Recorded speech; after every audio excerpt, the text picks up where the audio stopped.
añada bendición a su palabra.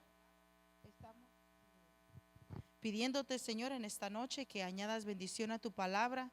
Yo sé, Señor, que tu palabra es viva y eficaz, y que tú la has enviado como una carta de amor para cada uno de nosotros. Hoy te pedimos que nos abras el entendimiento para que podamos ver cada palabra de amor escrita. Hay veces que como humanos no entendemos cómo se ve el amor y cómo se ve la protección. Esa protección divina a veces la malentendemos, pero poco a poco hemos ido entendiendo que tu palabra fue diseñada para eso, para protegernos y para nuestro bien. Por eso te pido que tu palabra venga a hacer ese bien en mi corazón, Señor. Permíteme que la entienda, lo que se me haga difícil entender, explícamelo, Espíritu Santo. Si hoy no lo logro entender, en los días próximos háblame, pero no permites que quede mi mente en la ignorancia. En el nombre de Jesús pido revelación del cielo. Abre todo mi entendimiento a ti, Señor. Que no permitas que la oscuridad tenga dominio sobre mí, sino que la luz resplandezca de tal forma que liberte todo mi ser. En el nombre de Jesús, úsame, Señor, como mensajero tuyo, como mensajera tuyo, Señor, como una pluma en tus manos para que pueda escribir en el corazón de tus hijos.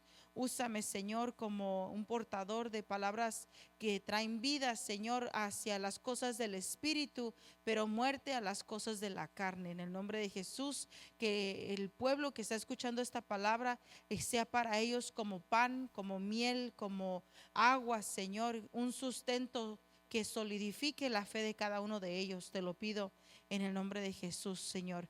Quita todo prejuicio de nuestra mente y toda distracción. Hoy, Señor, la sujetamos a tu voluntad.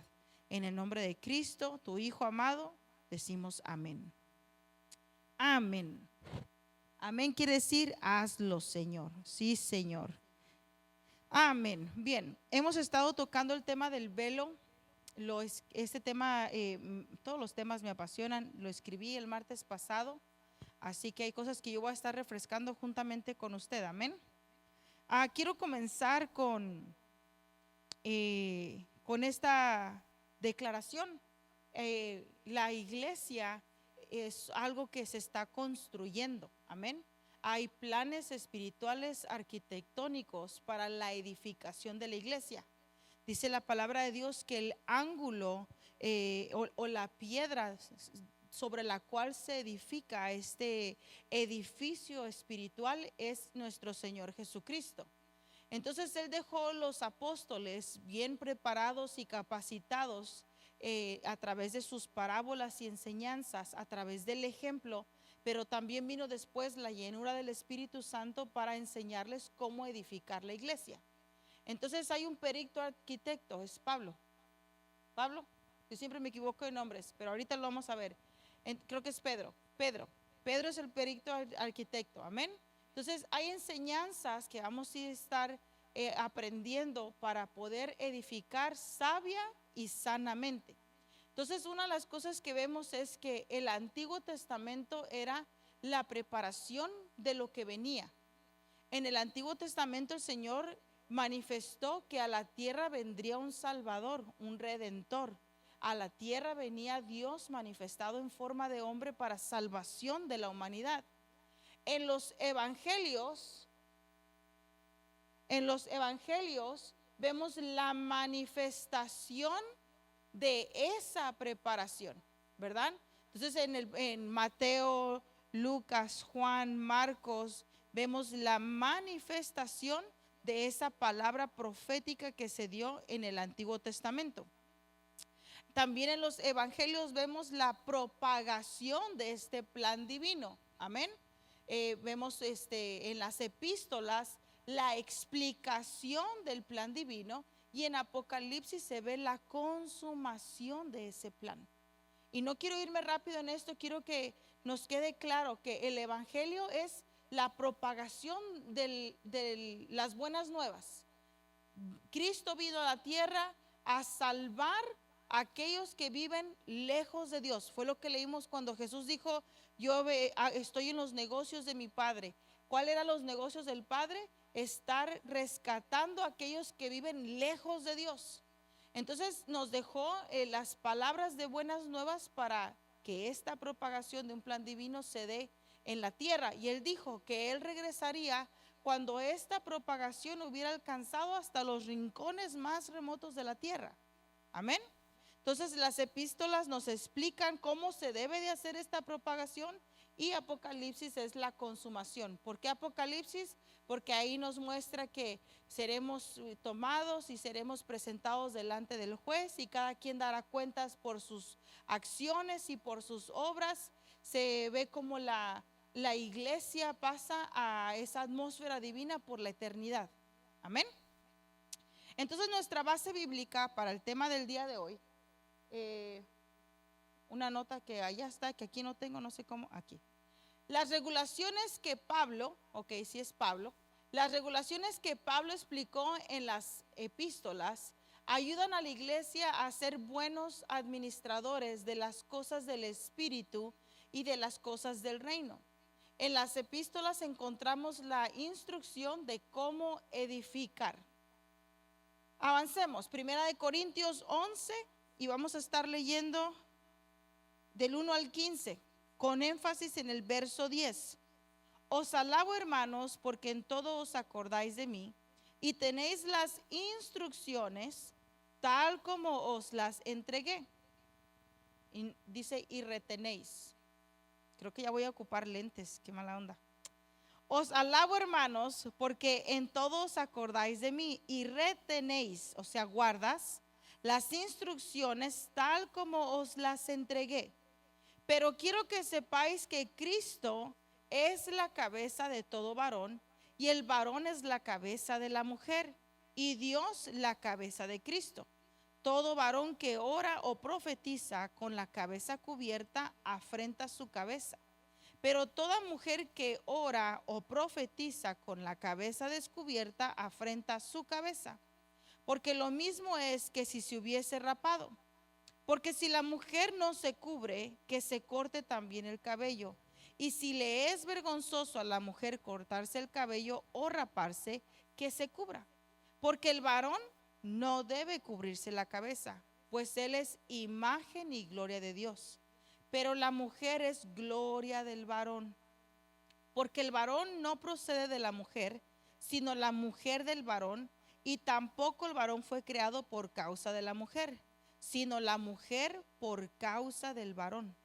Por lo cual la mujer debe tener señal de autoridad sobre su cabeza, por causa de los ángeles.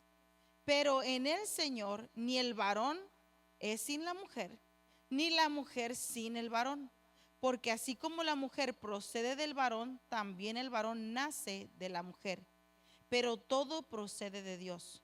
Juzgad vosotros mismos. ¿Es propio que la mujer ore a Dios sin cubrirse la cabeza? La naturaleza misma no os enseña que el varón le es deshonroso dejarse crecer el cabello. Por el contrario, a la mujer dejarse crecer el cabello le es honroso, porque en lugar de velo le es dado el cabello.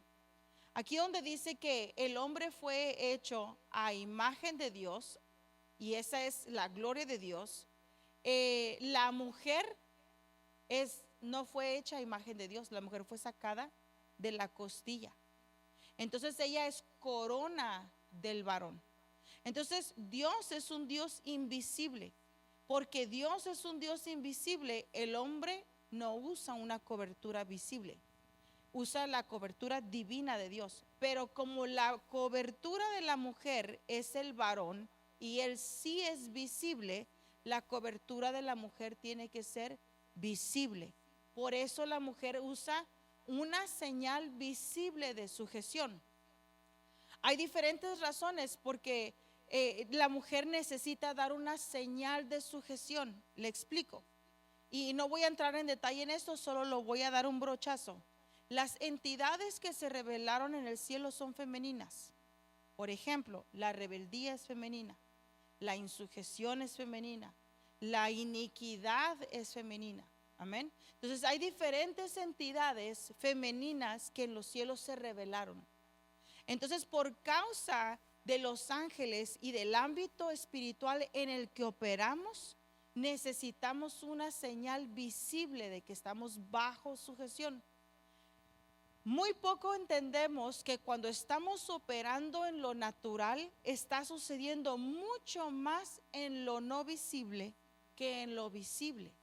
Lo que sucede es que como nuestros ojos están cerrados al mundo espiritual, no logramos ver lo que está pasando. Pero hermanos, un solo levantar de manos altera la atmósfera en los cielos. Hay una historia que se las voy a traer, es una página, no recuerdo el nombre, pero tiene que ver algo con el hombre y la mariposa, algo así se llama el título de la historia. Y le cuento rapidito. Un hombre desarrolló una máquina del tiempo, y en esta máquina del tiempo podían regresar al tiempo de los dinosaurios. Habían creado un caminito específico donde cualquiera que quisiera llegar a ver tenía que seguir ese camino y tenía que seguir instrucciones bien específicas, porque cualquier cosa que no siguieran las instrucciones podían causar un caos en el futuro. Llega un millonario y dice: me han contado que aquí ustedes tienen esta máquina y yo quiero ver los dinosaurios, llévenme.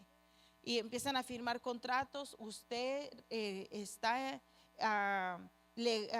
legalmente poniéndose bajo nuestra sujeción. Todo lo que nosotros le digamos lo tiene que hacer, no puede violar ni una sola regla. ¿Está de acuerdo con las condiciones? Sí, firme aquí. Bueno, ya entran a la máquina, los llevan a los dinosaurios. La historia es un poco larga, la estoy resumiendo. La llevan a los dinosaurios y era un caminito delgaditito. Entonces él le llama la atención y supóngase que vio la flor y la iba a tocar. Le dice: ¡ey! No te puedes salir del camino. Tienes que quedarte dentro de los parámetros. Ni siquiera tu mano puede atravesar esta línea, no la puede atravesar. ¿Y el por qué no? Dice: porque el cuerpo, si tú no sabes, se está la piel regenerando. ¿Usted sabía que su piel se está regenerando? Y suelta células muertas. Cuando tú te sales del camino, si sueltas esas células muertas, sus partículas pueden caer y eso puede alterar la naturaleza. Y él, ya poco. No lo creía. Y siguen caminando y de repente sale un dinosaurio y le dijo él: dijo, no grites y no corras, agáchate. Entonces ellos ya habían creado el camino donde ellos sabían que otro dinosaurio iba a matar a este, o sea que los dinosaurios no los iban a ver. Era un camino ya bien elaborado, ¿verdad? Entonces en su tercer susto se le ocurre correr y se va por otro camino. Se va por el mismo camino pero en diferente tiempo. Y en ese diferente tiempo alcanza a llegar al final, pero en su miedo se lanza. Y cuando se lanza, la puntita de su zapato tocó así, mire, pero no le dijo a nadie. Cuando ya salen, dice, mete y todo, y él dijo: la libré, nadie supo que mi pie tocó afuera, ¿verdad? Entonces cuando se meten a la máquina y salen, el lugar donde les rentaron ya no se veía igual. Y salen y ¿qué pasó? ¿Por qué todo se ve diferente? Y salieron y ya no se veía su carro y lo que estaba afuera se veía totalmente diferente. Y todos dijeron: ¿quién se salió del camino? ¿Quién? Alguno de nosotros se salió del camino. ¿Y cómo sabes que me salí del camino? Porque todo cambió. Entonces él decía: ¿a poco eso así? Y provocó, sí. Porque de seguro, por ejemplo, mire, ¿usted sabe que las abejas polinizan? Ok, cierta abeja tiene que llegar a este lugar, agarrar el polen y llevarlo para acá, para que acá dé fruto, ¿verdad? Supongamos que donde puso él así iba contaminación y la abejita que se iba a parar allí se murió. Entonces ya no llevó el polen al otro lugar. Como ya no llevó el polen a este lugar, los que se iban a alimentar de eso ya no tenían comida, se murieron. Entonces se volvió una cadena donde todo se empezó a alterar. Y para cuando ellos regresaron al futuro, todo había cambiado. Entonces, ¿por qué le explico todo esto? Porque en el mundo espiritual, usted dice, ¿qué efecto puede tener el levantar las manos? Mucho. Pensemos, está el pueblo de Dios peleando contra sus enemigos y Moisés ve que están perdiendo. ¿Y sabe qué hizo Moisés? y se empezaron a dar cuenta que una vez que estaba así Moisés, Israel iba ganando. Israel iba ganando. Y se cansaba Moisés y bajaba las manos y empezaba a perder Moisés. Y los que estaban cerca de él dijeron, ay, ¿a poco? Haga de cuenta que es caricatura. Se dieron cuenta, entonces dijeron, Josué, agárrale el lado derecho, yo le agarro el lado izquierdo, sostengamos los brazos de Moisés. Mientras tuvo los brazos arriba, el pueblo ganó la batalla. Entonces uno dice, ¿qué tanto puede perjudicar una señal? Mucho, mucho. En el ámbito espiritual tiene mucho que ver. Por eso es que buscamos la reverencia, el orden en el servicio. Hermanos, a veces estamos queriendo entrar a la presencia. Usted sabía que estamos aquí, gracias, gracias Señor, queriendo tocar el cielo y de repente, ¿aló? Y hasta acá, ¿aló?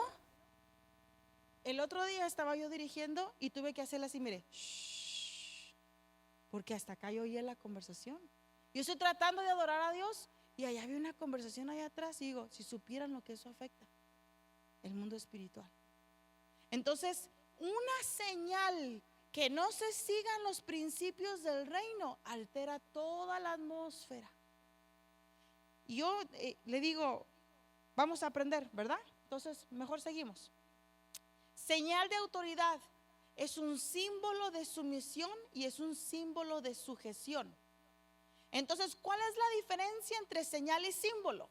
Señal es un símbolo con autoridad y propósito divino que indica un pacto, que indica una promesa, que indica un acto de obediencia, un acto de reconocimiento de autoridad. Mientras que símbolo es algo que representa o recuerda una idea, una verdad o un principio espiritual. Puede ser cultural o puede ser general, ¿verdad? Poníamos el ejemplo del anillo. ¿Qué es el anillo matrimonial? La señal de un pacto. ¿Qué simboliza? Que estoy comprometido, ¿verdad? Entonces, en la señal del arco iris, la señal es el arco iris, ese arco de colores. ¿Qué simboliza? Que Dios perdonó a la humanidad y que no volverá a destruirla con agua. Entonces, ¿son importantes las señales? Sí. ¿Es importante su simbología? Sí. Si no fuera importante, ¿por qué los satánicos usan simbologías? ¿Usted ha visto una carita así redondita parece como indito y tienen sus mechones como indios mexicanos? Es una bolita así y tiene plumas que le salen por la cabeza y la gente normalmente lo cuelga del retrovisor. Atrapasueños mexicano, porque el de americano es un círculo, pero ese es mexicano. Y yo le preguntaba una vez a un taxista en México, oye, ¿cómo estás? Bien, ¿y qué tal te va? Me va súper. Y le digo yo, ¿y eso que tienes ahí colgado qué es? Me dijo, oh, me lo regalaron. ¿Hace cuánto más o menos? Oh, hace como 8 meses. Oh, ok. Y le digo yo, oye, una pregunta, ¿y desde que te lo regalaron, notaste que algo cambió? Me dijo, fíjate que sí, he chocado más veces, tengo menos clientes, me canso más rápido, me he enfermado más, no tengo ganas de salir a trabajar. Le dije, esas son las secuelas de tu atrapasueños, porque es un símbolo de que es una señal de que le estás permitiendo a aquel que te lo regaló. Usted sabe que las personas que trabajan en el mundo espiritual vienen y elaboran sus conjuros y dice, a cambio de que me enriquezcas, yo te ofrezco a alguien. Y luego están buscando a quién, te lo regalo. Y ya la persona lo mete a la casa o lo mete al carro, a él empieza a ir mal y el otro está recibiendo su paga. ¿Me entiende? Así funciona el reino de las tinieblas. Entonces, tenemos que tener cuidado, Amén. Entonces, el velo, pregunta, ¿el velo era por cultura del tiempo de los corintios? ¿O era, como lo dijimos hace rato, aquí en esta, era una regulación que Pablo estaba explicando en sus epístolas para ayudar a administrar las cosas del reino, ¿verdad? Entonces vamos a descubrir eso. Esa es la pregunta. No estamos siguiendo culturas humanas, hermanos. El reino tiene su propia cultura. Estamos siguiendo la cultura del reino, ninguna humana, porque lo humano no nos beneficia en nada. Entonces Mateo 6, 9 al 10 dice, en el Padre nuestro, que estás en los cielos, santificado sea tu nombre, venga tu reino, hágase tu voluntad. Entonces, ¿qué estamos buscando? ¿Mi voluntad o la voluntad del reino? La voluntad del reino. Eso es lo que estamos buscando. No mi propio reino, la voluntad del reino. Amén. Entonces avancemos un poquito más. En el contexto de Corinto. Corinto era una ciudad puerto, era una ciudad comercial bien conocida, era una ciudad cosmopolita en el tiempo de Pablo. ¿Qué quiere decir cosmopolita? Era un lugar que tenía una influencia de personas que tenían diversidad de culturas, porque era compuesta por personas de diferentes naciones y cada quien tenía sus propias costumbres y se fueron sincronizando esas costumbres. Por ejemplo, vaya usted a San Francisco, va a encontrar si hablamos de hispanos, de Cuba, de México, de Nicaragua, de Guatemala, de El Salvador. Es cosmopolita la ciudad porque hay gente de diferentes naciones con diferentes costumbres y culturas. Amén. Entonces, cuando lo decimos de una persona, es que esta persona está familiarizada con las culturas y costumbres de esos diversos países y se muestra abierta a esas costumbres y a esas culturas. Amén. ¿Preguntas hasta ahí? Bien, lo resumo. Cosmopolitan es una ciudad que tiene gente de diferentes naciones. Amén. Una persona que es cosmopolitana es porque abrazó la cultura. Por ejemplo, ayer comimos cochinita pibil, ¿verdad? Ese platillo es de Nicaragua, ¿sí? De Yucatán. Ahora, pensemos que la hermana nos haya dicho, hermanos, mañana vamos a tener un plato cultural. Todas se vienen vestidas de yucatecas, con lo mejor que puedan encontrar, un plato cultural. Entonces, sí, todas nos metemos en el río de eso, ¿verdad?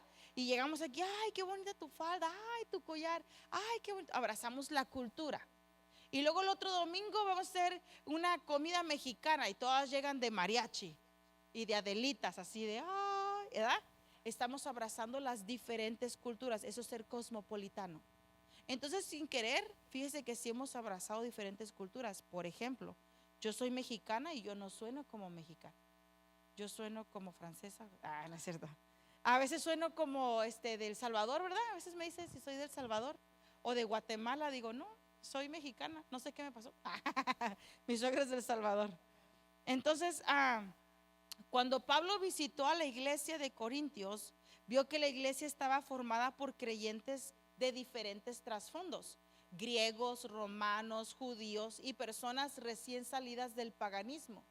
Esto creó una confusión cultural y también una confusión espiritual, porque pensemos en nuestro tiempo, las personas que están saliendo de la religión, del paganismo, así le vamos a decir, del paganismo. Mire, hoy yo no podía dormir y me desperté como a las 4 y tenía un estudiante bien adormitado. Le digo, ¿qué te pasa? ¿Te ves bien cansado? Dice, no podía dormir.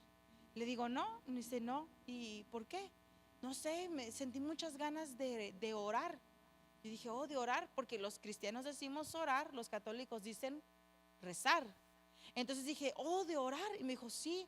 Y fíjate qué bonito, me levanté y estuve orando hasta las 5:30 y entré al baño y cuando salí el cuarto olía a rosas y yo sé que cuando agradas a Dios Él suelta una fragancia, da un aroma. Dije, Dios visitó tu recámara y lo dice, no, era la Virgencita de Guadalupe. Yo me quedé, ok. ¿Y qué le digo a eso? ¿Verdad? Y no lo podía en su momento decir, déjate explico. No, dije, ok. Pero ya yo por dentro me quedé, ok. Entonces imagínense que llegue aquí gente así con diferentes creencias, ¿verdad? No, es que no es así, es así. No, es que yo opino, es que allá en mi pueblo, allá donde yo crecí, y todos traen sus ideas. Y a veces la iglesia quiere sincronizarlo todo eso. No, no, ¿qué dice la Biblia? ¿Qué dice el manual del reino? Entonces el manual del reino dice, sé que está compuesto por griegos, está compuesto por romanos. Y Jesús dijo, ya no va a haber diferencia entre el judío y el griego, entre el romano y el de otro lugar. En Dios todos van a ser iguales. ¿Por qué? Porque todos van a abrazar la cultura del reino. Por eso oramos, venga tu reino y hágase tu voluntad, así en los cielos, así en la tierra, sea como en el cielo, sea en la tierra como se hace en el cielo. Entonces a Moisés Dios le dijo, Moisés, sube, te voy a mostrar cómo se hace en el cielo. Y sube Moisés 40 días y le muestra a Dios la arquitectura del cielo y le dice, tal y como viste aquí en el cielo, quiero que lo repliques en la tierra. Él no le podía cambiar nada. Tenía que ser como Dios lo hizo. Entonces, ¿qué es lo que Pablo se estaba asegurando?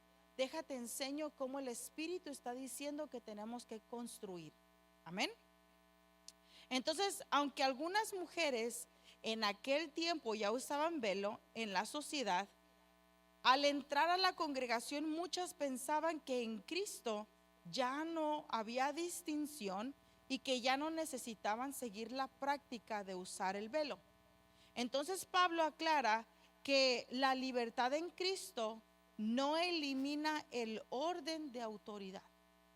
Entonces él les dice, vengo bien contento porque los estoy observando y me doy cuenta que están siguiendo las instrucciones, que las están reteniendo, pero, y les empieza a decir, ¿verdad que sí? Les empieza a instruir y aquí es donde les dice, pero quiero que sepáis que Cristo es la cabeza de todo varón. Quiero que sepáis que la cabeza de la mujer es el varón. Y les empieza a dar el orden. Amén. Entonces avancemos. Bien. Influencia del paganismo en este tiempo. Veamos ese punto.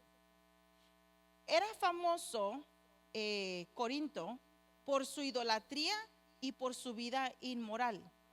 De hecho, en el monte Acrópolis de Corinto estaba el gran templo de Afrodita. Afrodita era la diosa del amor y la fertilidad. Allí servían sacerdotisas prostitutas que ejercían la prostitución ritual como parte del culto a la diosa. Fíjese que yo una vez encontré una información que es muy gráfica y no la puedo repetir aquí, pero la adoración que le hacían a estas entidades es muy, muy sucia. Entonces allí servían mujeres sacerdotisas / prostitutas que ejercían esa acción como un ritual para darle culto a esta diosa. Entonces estas sacerdotisas no usaban velo, llevaban la cabeza descubierta como señal de disponibilidad sexual. O sea, usted miraba a una mujer con el pelo corto, se veía dispuesta, accesible, amén. Entonces las sacerdotisas del culto a Afrodita y prostitutas religiosas iban sin velo o con la cabeza rapada, lo cual en esa cultura era visto como vergonzoso para la mujer, que en ese tiempo era respetable. Así, una mujer sin velo podía ser fácilmente asociada con las prácticas de estas sacerdotisas.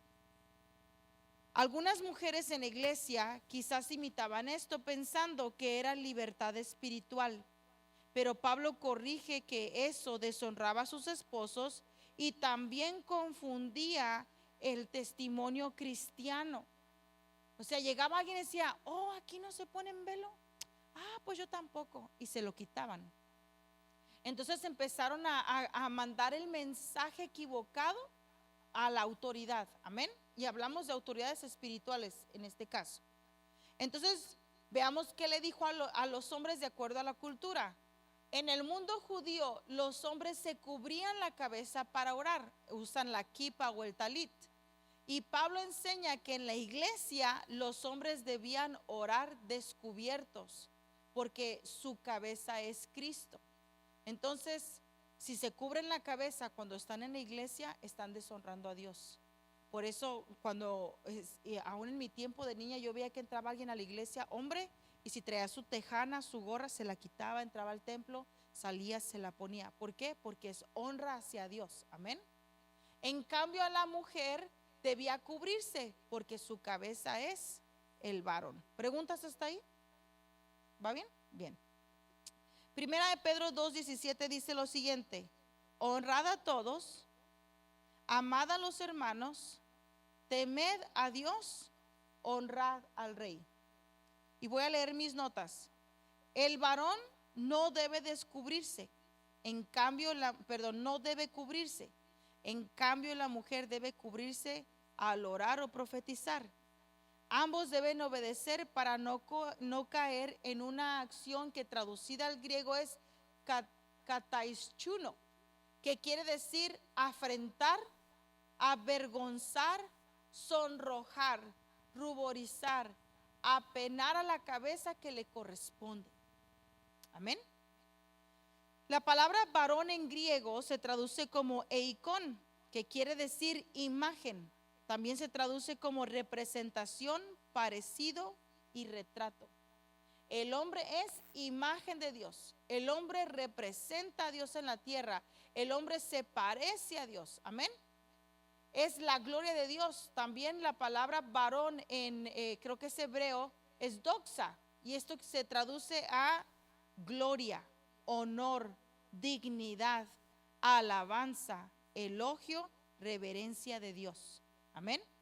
Si el hombre se cubre, deshonra su cobertura, que es invisible. Por lo tanto, la cobertura del hombre debe ser invisible. La mujer, por otro lado, es gloria del varón. Primera de Timoteo 2:13 dice: no es la imagen de Dios, no la representación, por lo que debe tener señal de tal autoridad.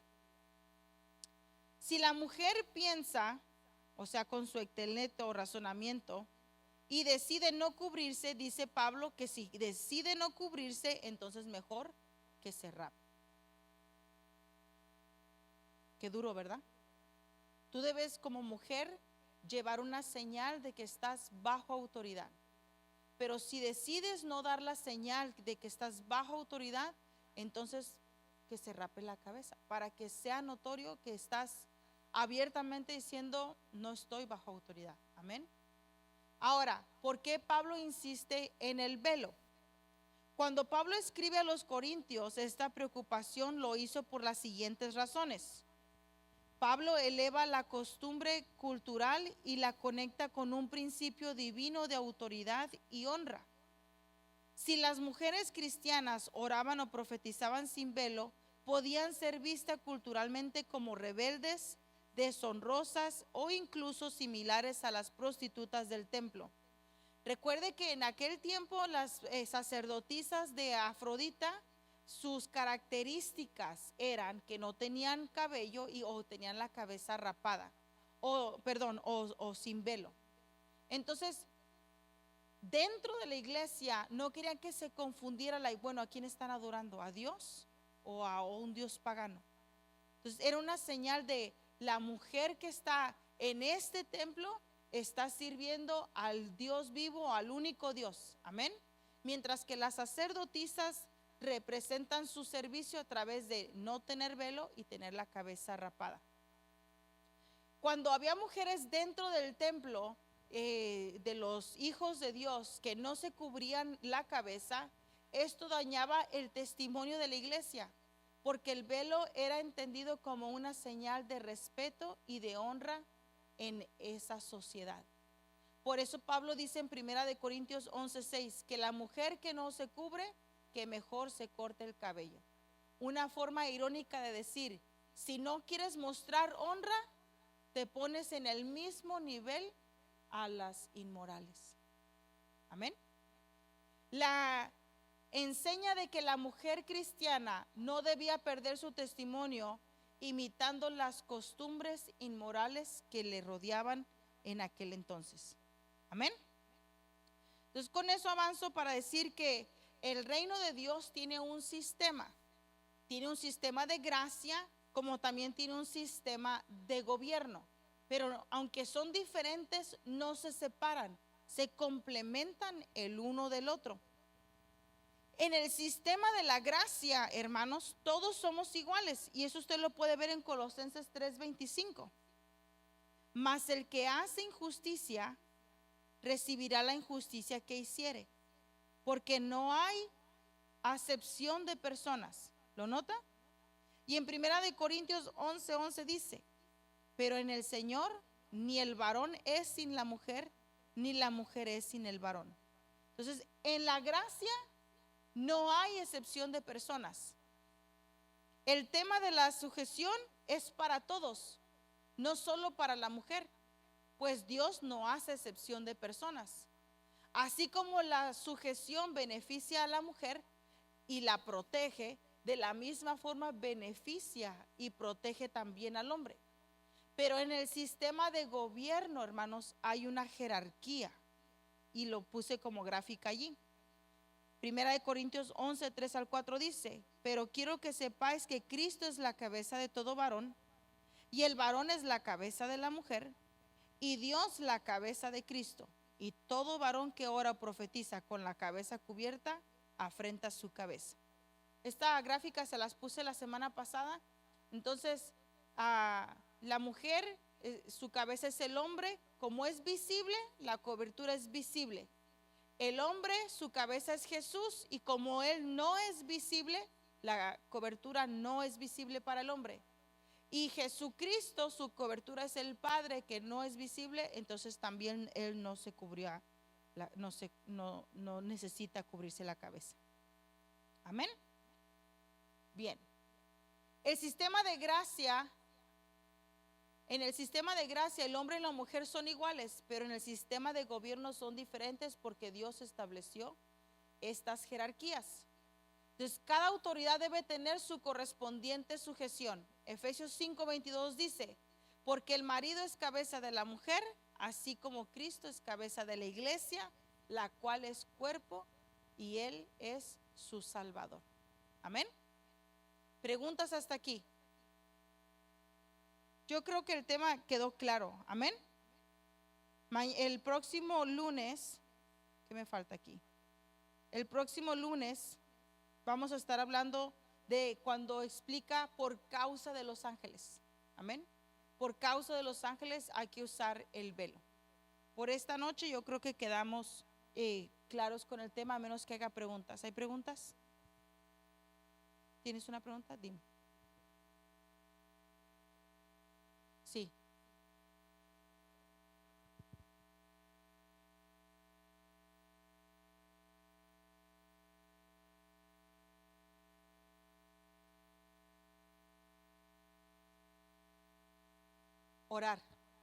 Orar y profetizar. Es solo para orar y profetizar. Ajá. No es para traerlo todo el día puesto como lo hacen, por ejemplo, en Irán o así. No. No lo necesitan para nada, ni para orar ni para profetizar, para nada. No, puedes usar tu gorra, puedes usar tu cachucha, puedes usar los juris. Por ejemplo, está frío fuera, ¿verdad? Ya viene el invierno y tú vienes con tu gorrito, ¿verdad? Entonces entras, cuando estamos conviviendo todos, tú mantienes tu gorro, está frío. Pero si hermanos, oremos, te quitas el gorrito porque estás orando, ¿verdad?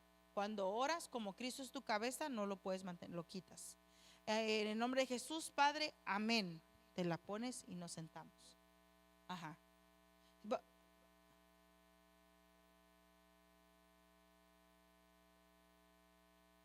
Exacto.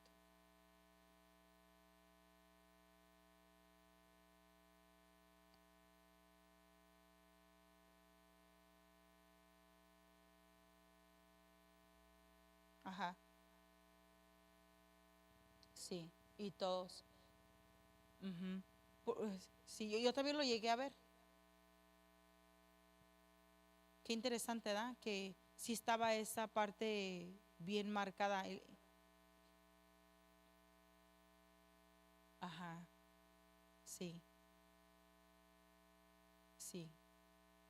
Y ahorita con tanta empatía, porque ya hay personas que ya no tienen ese, ni el conocimiento, ni el respeto como natural. Pero hay algo natural que te dice, creo que ahorita debería estar haciendo tal cosa y tu misma conciencia te lleva a actuar, ¿verdad? Yo creo que hay cosas que la misma conciencia te dice, deberías de quitarte la gorra. Pero hay veces que dices, no, pero ¿por qué? Entonces ya es la falta de enseñanza, entonces te la dejas. Por ejemplo, hace poco nos pasó que estábamos adorando a Dios y estaba aquí un chico, se va a acordar Gaby, estaba aquí un chico y traía la gorra. Entonces yo volteé y nomás le hice sí, no sé, no recuerdo ni qué señal hice y luego entendió.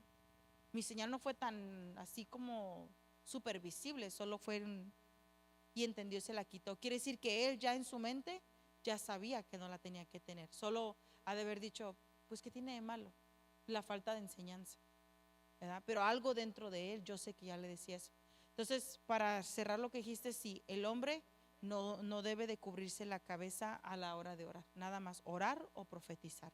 La mujer a la hora de orar o profetizar necesita cubrirse. Amén. ¿Sí, sí está bien?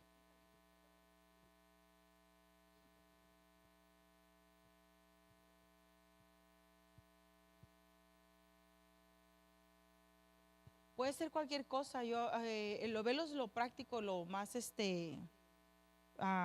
¿cómo te quieres decir? Práctico, fácil, pero hay veces que nos ha tocado ministrar y pues he agarrado mi juri, cuando a veces los suéteres que traen gorrito, me he tapado con el gorrito. O he agarrado mi propio chaleco y me lo pongo encima. Te entra un temor reverente, no de, ay Dios, ¿verdad? No de Mufasa, ay, no, sino un temor reverente.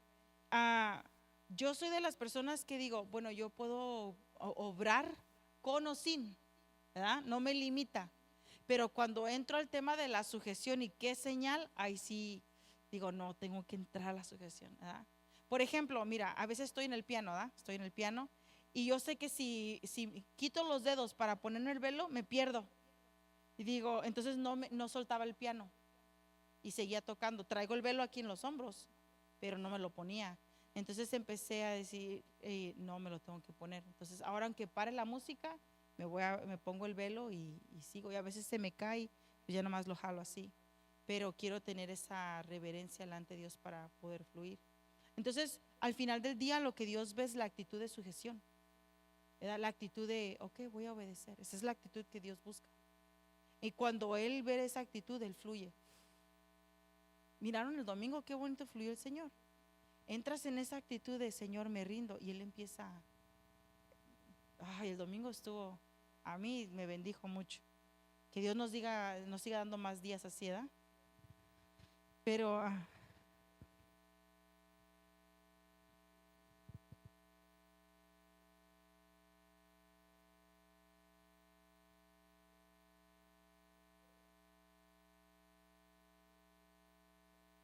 yo he agarrado Kleenex.